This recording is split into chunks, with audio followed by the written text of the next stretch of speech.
Things have calmed down now, but around 1:30 today, tensions rang high as people were shouting outside, some even banging on the doors and windows, trying to get inside and attend the press conference.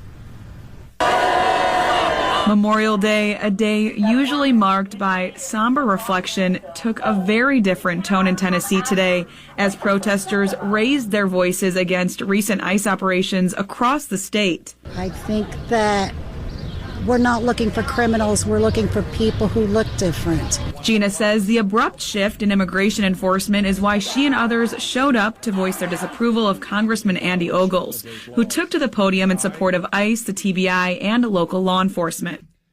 First of all, you guys do realize, those of you who don't support ICE, ICE has been around for a long time. This is nothing new. They weren't founded on, January 21st.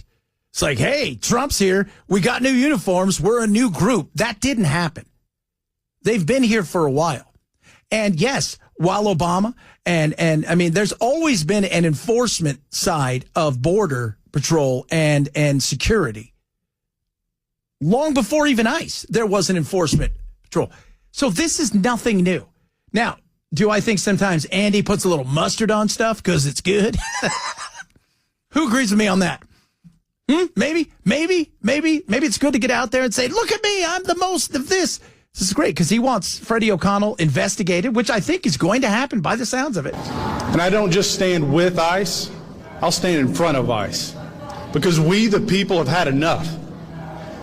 I choose my community, my state, and my family over this type of nonsense, which is why, due to the remarks of Freddie O'Connell, and the potential for aiding and abetting illegal immigration, the Homeland Security and the Judiciary Committees will be conducting an investigation into the mayor of Nashville, his conduct, and whether or not federal dollars have been used in criminal enterprise.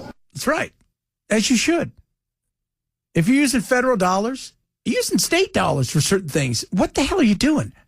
Now, if you want to go raise money and this is where you want to stand, that's fine. Once again, you want to know why the Democrats fail? They don't listen to the people. They find people that are victims or they think are victims. They victimize them even more by using them in whatever situation has happened, by making them feel horrible and that they're the only answer to anything. And then lo and behold, this is what you get. Now, we can have an honest conversation, as I try to do, about immigration. Even Trump has said, look, we're not going to get rid of everybody. There's got to be a way that people who have been here for quite a long time can figure out how they pay a bunch of penalties and fines and put them in the back of the line, but give them a chance. We recognize that. But this whole thing about, well, ICE is only after brown people or this people.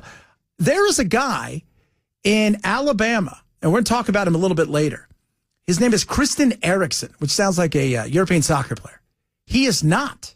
He is a Swede who at his hearing, so he's going through, he's been here for over a decade. He's married, he's got kids. They're all here. He's a welder, he's had a job. He's here legally, trying to get his citizenship and everything.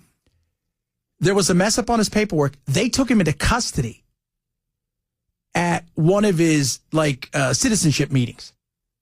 You know what I don't see? I don't see anybody from any Democrat banging down a door going, there's a father here who's been taken into custody.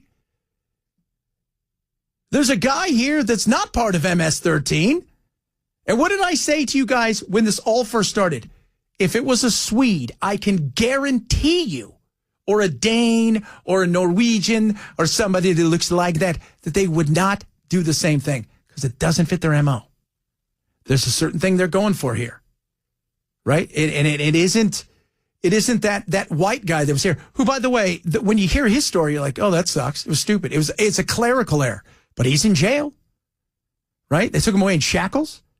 His kids were there. They're like, oh my God. Oh, right in front of him. Nary a word. Right? You don't see Van Hollen, right? I don't see AOC crying. Oh God, how could this happen to this guy?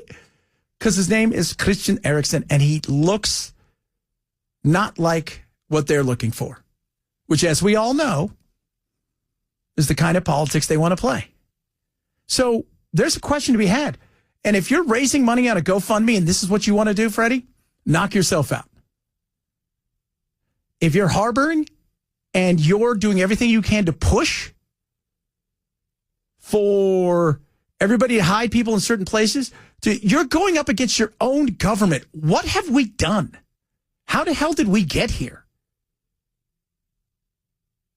And the funny thing is, the longer this goes on and the more you find out about Biden, the more you ask yourself, hold on a second, am I doing something in reality because I thought this is what the Democrats were? Or were there other people pushing certain things for cheap labor and other things, and we got taken? But they won't, because, again, it is a certain thing that they're doing, a certain way that they're pushing stuff. Welcome to the world of the Democratic Party. This is why you fail.